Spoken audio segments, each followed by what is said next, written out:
Salut tout le monde, j'espère que vous allez bien. On se retrouve dans ce café des jeux où je vous parle des jeux auxquels j'ai joué ce mois-ci. Je vous donne la note des joueurs sur Board Game Geek et ma note à moi, avec peut-être une lunette d'or, d'argent ou de bronze.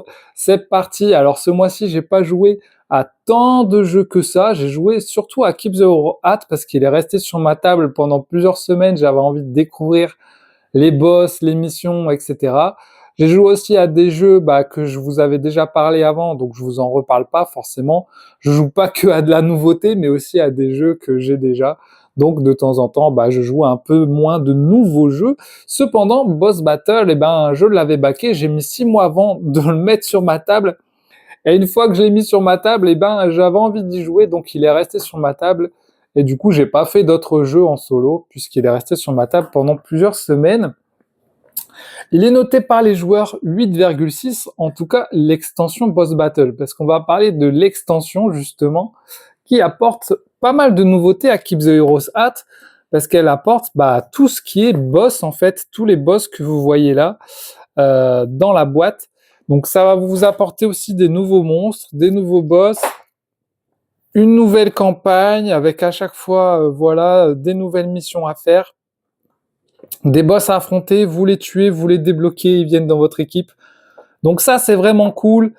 Vous voyez tout le matos qu'il apporte à votre jeu, des boss, des personnages, des cartes et tout. Donc vraiment des trucs super cool. Je vais vous mettre ma note. Je vais lui mettre une note de... Oups, je l'avais noté sur un truc. Voilà, 8,5. Alors, je lui mets quand même une bonne note. 8,5, c'est une bonne note. Mais je lui baisse sa note. Je vais vous expliquer pourquoi. Point positif, point négatif. Alors, les points positifs. En fait, c'est une bonne extension qui apporte, comme je vous ai dit, des boss, des monstres, etc. Donc, plein de trucs cool. J'ai vraiment pris du plaisir à faire les différentes missions, découvrir les différents boss. C'était trop cool et surtout tester à chaque fois des combinaisons de monstres différents, que ce soit avec des boss ou avec des monstres de l'extension ou de la première boîte de base. Surtout que quand vous commencez Boss Battle, au début, vous avez aucun contenu au niveau des monstres débloqué en fait, parce que c'est en jouant que vous débloquez vos monstres et votre contenu en fait. Donc au début, vous devez choisir des monstres de la boîte de base pour pouvoir faire les missions, pour débloquer petit à petit le contenu de l'extension. C'est un système assez intéressant qui devrait faire dans plusieurs jeux parce que ça te force entre guillemets à jouer à ton jeu, à te dire je vais jouer un peu comme à l'époque des vieux jeux vidéo où tu devais jouer pour débloquer des nouveaux personnages. Là, ils reprennent ce système-là. T'es obligé de jouer pour débloquer tes personnages et donc ça te donne envie de jouer parce que parfois quand t'as déjà tout ton jeu débloqué, t'as moins cette sensation de reviens-y parfois. Donc c'est une bonne idée et en même temps ceux qui ont envie d'avoir tout le contenu d'un coup, ils sont deg parce qu'ils sont obligés de jouer pour débloquer le contenu. Bon après si vous avez la flemme c'est tout, hein, vous prenez les monstres et tout, mais vous pouvez toujours tricher quoi, mais c'est quand même rigolo de débloquer les personnages en jouant et surtout les boss, vous les avez tués et ils rejoignent votre équipe. Donc point positif pour ça, point positif pour les rookies, puisque dans les points négatifs, Keep the Hero Hat, c'est sa difficulté qui parfois est trop difficile, parfois trop facile. Il y a vraiment un mix entre la première vague est souvent trop facile et presque ennuyante, et la deuxième vague est trop difficile, et encore plus avec les boss, ça devient très difficile. Donc là, ils ont mis un système de rookies où tu peux remplacer les cartes d'ennemis par des rookies qui sont un peu moins forts parce qu'il en arrive qu'un au lieu de 2 ennemis. Et quand tu les tapes, ils peuvent faire tomber une ressource. Donc ça t'aide. Le problème là, c'est que je trouve que c'est pas très bien équilibré ce qu'ils ont dit. Ils te disent d'ajouter 8 cartes rookies, ce qui fait que si tu ajoutes 8 cartes rookies, ça t'ajoute plein de tours de jeu en fait. Si à la vague 1, tu pioches qu'une carte, ça t'ajoute 8 tours de jeu, c'est énorme, ça rend le jeu beaucoup trop long en fait. Donc moi, ce que j'ai fait, c'est que déjà, j'ai diminué, par exemple là, j'ai diminué 8 à 4, et au lieu de les ajouter, j'ai remplacé des cartes d'ennemis par les cartes rookies. Comme ça me m'allonge pas ma durée du jeu, et ça rend le jeu quand même un peu plus simple. Donc, À vous de voir comment gérer votre difficulté sur le jeu et de trouver la bonne difficulté qui vous convient pour que ce soit pas trop long et pas trop difficile. Si c'est trop long et trop facile, vous allez vous embêter. Si c'est trop difficile, vous allez être dégoûté et vous allez dire putain merde, j'ai passé 2 heures et pour perdre ma partie, je suis deg. Donc il faut pas hésiter à utiliser les rookies et les tuiles de difficulté différentes pour trouver ce qui vous convient. Il y a aussi des super monstres, c'est les cartes numéro 30. C'est les super ennemis que vous pouvez ajouter dans votre deck. Ça peut être rigolo, comme ça vous faites un deck avec des rookies, des normales et des gros monstres. Enfin, monstres, des gros héros. Comme ça, vous savez pas quand vous piochez si ça va être un fort, un nul ou un moyen. Donc ça, c'est cool. Ils ont pensé un peu à tout, finalement. Donc, c'est pour ça que c'est cool aussi, cette extension. Ils te permettent d'ajuster ta difficulté, qui est un des défauts du jeu, finalement. Voilà. Défauts du jeu, son prix. Et c'est pour ça que je vais lui mettre une lunette d'argent. La difficulté, le prix, puisque là, sur Philibert, par exemple, on est sur 80 € la boîte de base et 60, je crois que ça fait 140 € en deux. 140 € si vous voulez les deux, quoi. Donc, on est le prix sur, vous le voyez là-bas, c'est le prix de Nemesis. Bon, ça fait cher le jeu là, quand même. Après, c'est un jeu qui est en anglais, hein. Attention, hein, vous voyez mon livret de règles, il est en anglais. Vous pouvez retrouver les règles en français sur Board Game Geek, justement. Mais vous avez quand même pas le livret en français dans la boîte. Donc déjà, 140 € pour un jeu en anglais, même si c'est que des symboles sur les cartes, un point en moins, je trouve que ça fait cher quand même le jeu. Dommage, quoi. Si c'était 60 € pour l'ensemble, je vous dirais allez-y, foncez. Mais 140 €, tout le monde pourra pas se payer ce jeu-là et c'est dommage parce que voilà, quoi. C'est pour ça que je lui mets pas de lunettes d'or surtout. Et il peut parfois y avoir un côté répétitif parce que même si tu as des missions différentes qui sont plutôt sympas, vous avez sensiblement quelque chose toujours à faire. Chercher des ressources, crafter des nouvelles cartes, défendre votre coffre. Il faudra toujours faire ça, quelle que soit l'émission, quasiment. Même si les missions sont assez originales et différentes, vous avez des missions très sympas, très rigolotes. Voilà, où des fois tu dis what, mais c'est quoi cette mission de fou où t'as des petits, t'as le dragon, t'as un loup-garou, enfin c'est un bordel. Les missions sont vraiment différentes. T'as des petits gnomes qui sont dans le donjon qui vont se promener, tu vas devoir les buter, etc. Et c'est pas facile, hein. Alors justement, défaut ou qualité, vous le prenez comme vous voulez, mais en fait, pour chaque mission, vous avez des setups et des règles différentes. Donc, c'est bien parce que ça vous apporte quelque chose en plus, mais en même temps, un jeu qui était à la base quasiment familial, il commence à devenir initié plus expert avec toutes les règles à ajouter de chaque mission, les règles des monstres, des nouveaux monstres. Ça commence à faire beaucoup et franchement, tous les soirs, je faisais une mission et à chaque fois, je devais dire « Attends, c'est quoi les règles, les nouvelles règles ?» Ah ouais, attends, il y a ça comme règle, plus ça comme règle, plus ça comme règle. Et dans la vague 2, il y a ça comme règle, il y a ça comme règle. Putain, merde. Donc ça commence à faire beaucoup de règles au final. Donc ça devient, si vous allez les deux, c'est plus un jeu familial, quoi. C'est un jeu initié plus, quoi. Ça commence à avoir beaucoup de règles. Donc ça peut être un défaut aussi. Donc faut s'attendre à avoir pas mal de règles. En tout cas, si vous avez le jeu, vous avez joué, n'hésitez pas à dire en commentaire ce que vous en avez pensé. Moi j'aime bien sûr. Je suis content de l'avoir. Maintenant, ça m'a fait mal de payer 140 balles quand même. Mais bon, je suis content de l'avoir et je continuerai d'y jouer, je pense, de temps en temps. Je l'ai pas encore fini totalement, mais c'est cool. C'est cool parce qu'au bout d'un moment, quand vous faites beaucoup de missions, vous commencez à vous lasser un peu. Vous avez envie de faire d'autres jeux quand même et d'y revenir plus tard. Donc voilà pour Keep the Heroes Out. On continue les amis avec un autre jeu. Jouer en solo ce mois-ci avec, pas forcément en solo, puisque c'est Monsieur Etrigan qui m'a appris à jouer à son jeu Chromatic Pulse. On a joué sur Tabletop Simulator et c'était vraiment un vrai plaisir de jouer avec Etrigan. Donc merci Etrigan. Respect, j'étais trop content de pouvoir jouer avec toi et de te rencontrer entre guillemets. Très sympa. Donc en fait c'est un donjon crawler où vous contrôlez un personnage dans un univers cyberpunk manga. Vous allez avancer sur un plateau, affronter des monstres, etc. Et puis voilà.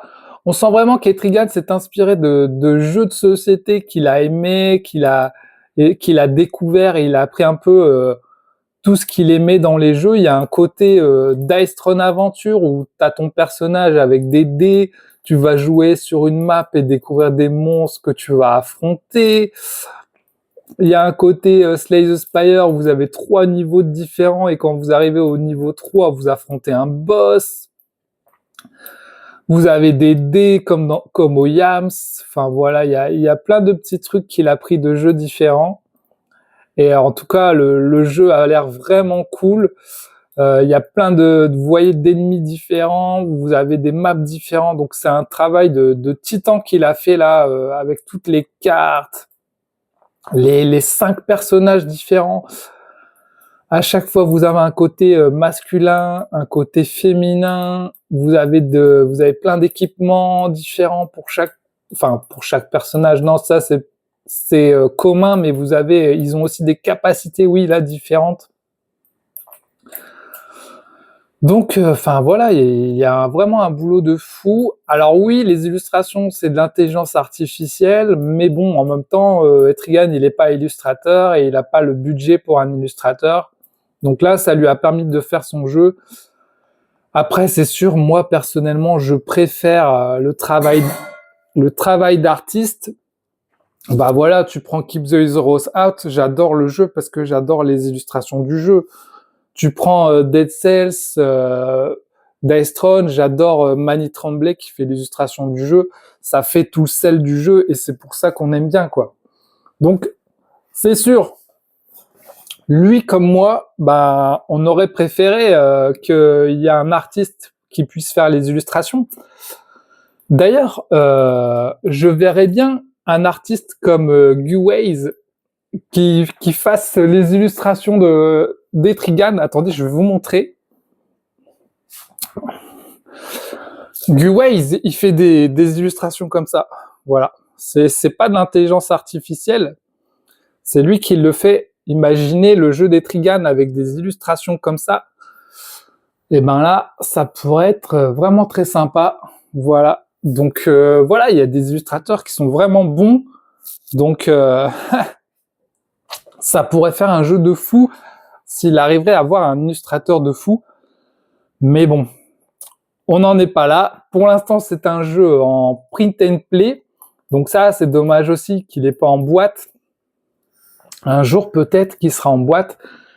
Et là, ce sera cool. Alors moi, le défaut, justement, c'est dommage qu'on puisse pas jouer à 2. Imagine, tu pourrais jouer à 2 comme ça pour affronter les boss. Ça pourrait être cool. Pour l'instant, c'est que un jeu solo.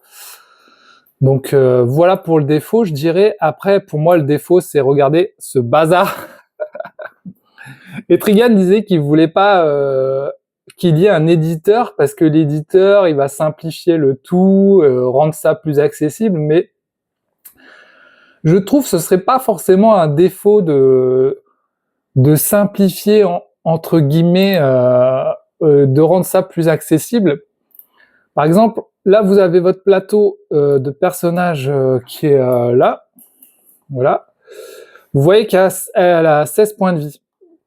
Ok. Tu veux descendre ses vies, comment tu fais? En fait, ses vies, elles sont là. Et tu as ses PV max là. Donc, c'est hyper loin de sa fiche, par exemple, ses points de vie. Si tu prends un jeu comme Dead Cells, dans Dead Cells, tu as ton plateau personnage et tu as tes vies sur ton plateau avec tes capacités comme ça et tes cartes. C'est hyper intuitif parce que tu joues, tu sais que tes vies elles sont là, tu les vois bien, t'enlèves un cœur, t'en remets un, tu vois tes capacités, tu peux les améliorer là. T'as vraiment ton plateau, ça prend pas non plus 10 000 places et c'est très condensé en fait. Là, si je peux reprocher ce défaut, c'est que je trouve, au début j'étais un peu perdu quoi. Je me dis attends, mon personnage il est là, où est-ce qu'elles sont mes vies, où est-ce qu'ils sont mes trucs? les vies des ennemis sont là, pourquoi ne pas avoir mis les vies des ennemis au-dessus de l'ennemi ici? Enfin, peut-être condenser le tout pour faire, au lieu de faire plein de trucs différents, faire, je sais pas, limite une petite fiche de personnage là avec ses vies au-dessus, enfin, quelque chose pour que ce soit plus intuitif, je pense. Même là, tu as tous ces équipements, peut-être bien les mettre sur le côté de la fiche, voilà, pour que ce soit vraiment très rapproché. Et même là, tu as les équipements du marché. J'ai pas trouvé ça intuitif qu'il y ait des équipements là et d'autres ici. Enfin bon, bah, ça c'est juste un avis sur la la façon de retrouver facilement les éléments, mais je suppose qu'il a fait de telle façon voilà, qu'il a trouvé ça intuitif pour lui. Mais peut-être qu'il y a encore des petites choses à améliorer comme ça. Après, ce qui est cool, c'est que vous voyez, il y a plein de trucs, brûlure, panique, affaiblissement, des trucs, voilà, qu'on peut retrouver dans certains jeux de donjon crawler qui sont récupérables. Voilà, il y a plein de choses à découvrir sur le jeu, des méchants, etc. Donc, c'était trop bien de découvrir le jeu avec Etrigan et d'y jouer. Et vous voyez que là, il y a tout un plateau. Et puis, c'est pas forcément du couloir. Parfois, vous allez pouvoir choisir les embranchements où vous allez. Parfois, vous n'êtes pas obligé d'affronter des monstres. Vous pouvez regarder, ah, il y a quoi comme monstre là? Ah, s'il est trop fort, bah, je vais ailleurs, etc. Je peux hacker une porte, etc. Il y a des événements. Donc, on sent il s'est vraiment servi de plein de jeux qui l'ont inspiré, et je trouve que c'est un boulot de monstre de faire ça. Tout ce qu'il a fait, il a dit qu'il avait il avait travaillé tous les jours dessus pendant plus d'un mois comme un fou et tout. Donc bah c'est impressionnant tout le boulot qu'il a fait. Donc bravo Etrigan. Et j'espère qu'un jour ton jeu sortira en vrai. Donc voilà. Allez, on continue. Ah ouais, je voulais vous montrer Guez vite fait. Regardez ces illustrations. Stylé, non? Beaucoup de femmes d'ailleurs. Hein. Mais ça pourrait être cool, quoi. Alors, on passe aux suites. Sur Board Game Arena, j'ai joué à Cadeau, noté 5,9. Eh bien, donc Cadeau, il y avait un petit tournoi dessus, il est noté 5,9. C'est un petit jeu d'ambiance, voilà, où vous allez soit prendre une carte, soit la donner à votre adversaire, et après vous allez la mettre dans votre petit tableau, on va dire entre guillemets. Et puis voilà, c'est des objets qui vous donneront des points entre 1 et 5, et puis il faut aussi faire des couleurs en verticale pour avoir des points. Donc il faut faire 3 fois la même couleur. Par exemple là, il aurait dû faire 3 oranges pour avoir les 5 points. Et après, tu as les points aussi en horizontal en fonction des objets que tu as. C'est les objets qui sont le plus nombreux. Donc là, s'il avait eu beaucoup d'ours, il aurait cumulé tous ces ours pour avoir les points. Bon, bah c'est très aléatoire, hein, parce qu'en fait, tu sais pas trop ce que tu vas avoir. Soit tu le prends, soit tu le donnes à ton adversaire. Et ton adversaire peut essayer de deviner ce que toi t'avais en fonction de la couleur et de l'objet que t'avais pour essayer de récupérer ta carte. Donc bah voilà, il y a un peu d'aléatoire, tu sais pas trop ce que l'autre il a, mais tu peux essayer de deviner. Voilà, c'est rigolo, mais en même temps, je sais pas, autant jouer à Captain Flip, je sais pas, je sais pas parce que bah voilà, je pense que c'est un OK game. Il y a des gens qui vont trouver ça pas terrible, il y a des gens qui vont trouver ça rigolo, mais c'est pas non plus le jeu de l'année, on va dire, quoi. Mais ça c'est marrant, Antoine Boza designer, ok. Mais voilà, je crois que c'est un petit jeu, voilà, c'est un petit jeu pas très cher, je pense, et qui peut être peut-être rigolo en fonction des gens avec qui jouer, mais en tout cas sur Board Game Arena, voilà, tu joues et tu passes vite à autre chose. Donc voilà pour Cadeau. Je l'aurais mis genre 5,5 moi en note. Ensuite, on va passer à Zenith, et justement, c'est fait par Playpunk. Donc c'est ceux qui ont fait Captain Flip. Donc il est noté 7,7. J'ai joué sur Board Game Arena à Zenith. C'est intéressant. Alors, le jeu est plutôt cool. Attention, on est sur une difficulté de 2,28. Donc, si vous prenez un Captain Flip, vous avez une difficulté de 1,19. Donc, vous pouvez jouer avec des enfants, la famille, etc. Château combo, c'est déjà un peu plus difficile, hein. Vous êtes sur une difficulté d'1,69. Vous voyez? Mais moi, par exemple, j'ai joué avec Kumquat, ça va, elle a compris, ça marche encore. Par contre, là, Zénith, on est quand même sur une difficulté de 2,28, donc c'est un cran au-dessus au niveau de la difficulté, je trouve. Et moi, je le considérais plutôt pour des joueurs un peu en mode tryhard, les tryharders qui veulent s'améliorer au jeu pour essayer de gagner, pour être plus fort. Donc ça se rapprocherait pour moi d'un Val of Eternity en termes de difficulté. Vous voyez, 2,13 et là 2,28. Donc c'est marrant l'univers un peu science-fiction. Bon bah pourquoi pas. En fait, ce qu'il y a, c'est que c'est une sorte de tir à la corde, hein. Va vous falloir récupérer les petites boules que vous avez au milieu en jouant vos personnages sur des cartes. Vous voyez là, si la carte elle vous dit de faites avancer la boule bleue, bah vous allez la faire avancer vers lui. Il vous faut de l'argent pour la faire avancer, il vous faut des crédits. Comme dans un château combo, au début vous allez jouer toutes vos cartes en mode ouais j'ai plein d'argent, j'ai plein d'argent. Après vous allez plus avoir d'argent, vous allez dire mince, il faut que je récupère de l'argent, soit en jouant aussi des trucs à gauche, soit en jouant aussi des trucs à droite, soit en essayant de récupérer les planètes pour gagner un petit bonus ici. Donc il y a ce truc de château combo où vous jouez vos cartes, mais en même temps il faut faire gaffe à comment vous les jouez, comment vous dépensez votre argent et en fonction de là où vous placez votre carte et comment vous l'utilisez, parce qu'en fait, vous pouvez la placer là, dans cette zone ou dans cette zone, et chaque zone vous donne des bonus différents. Donc, il faut vraiment gérer son argent et en même temps ses zéniths, parce qu'en fait, ici, il faut des zéniths pour placer vos cartes. Là, c'est de l'argent pour pouvoir les placer, et là, c'est si vraiment t'es bloqué, ben, comme dans un château combo où tu peux retourner la carte pour récupérer des sous, ben là tu vas pouvoir la placer là pour récupérer des sous ou des zéniths. Et c'est aussi le jeu où les premières parties vont être difficiles parce que vous n'allez pas connaître les personnages, les combos, comment gagner, quelles sont les astuces et les stratégies. Donc vos premières parties, vous allez un peu galérer. Et ben, il va falloir jouer plusieurs parties pour commencer à comprendre comment ça marche et quelles sont les stratégies à adopter et quels sont les personnages qui marchent le mieux et comment gérer votre argent et vos zéniths pour bien devenir fort. Et je pense que c'est aussi un jeu qui peut avoir des difficultés, je veux dire, vous n'allez pas avoir le même niveau que quelqu'un d'autre. Si je fais 100 parties dessus, je serai beaucoup plus fort que quelqu'un qui a fait 2 parties dessus, je pense. Vous voyez? Alors qu'il y a des jeux, ben, quel que soit le nombre de parties, tu peux être égalitaire avec ton adversaire. Là, je pense que ben, quelqu'un qui connaît bien le jeu va vous exploser dessus si vous le connaissez pas. Voilà. Après, c'est un jeu assez agréable finalement qui se joue bien. Donc voilà, je lui mettrai une note de 7,8.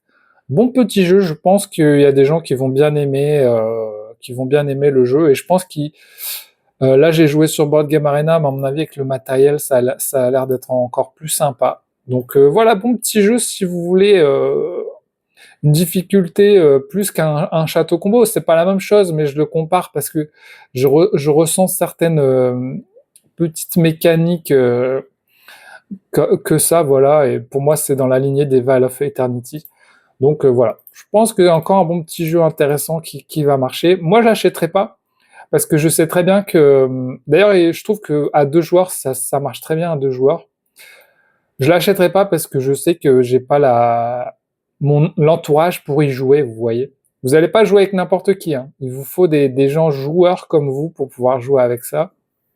Donc, si vous comptez jouer avec votre mère ou votre famille pas très joueur, je vous le conseille pas. Ce sera pour les joueurs un peu tryharders. Donc voilà les amis, on a fini le café des jeux. Bah ouais, je vous avais dit, hein, on n'a pas joué à tant de jeux que ça. Hein. On a fini pour le café des jeux, en tout cas, vous retrouverez les jeux en description. J'espère que ça vous a plu. On se retrouve aux prochaines vidéos. Le mois prochain, je vous fais une partie de Cthulhu Death Medaille. J'ai fini presque de peindre mes figurines.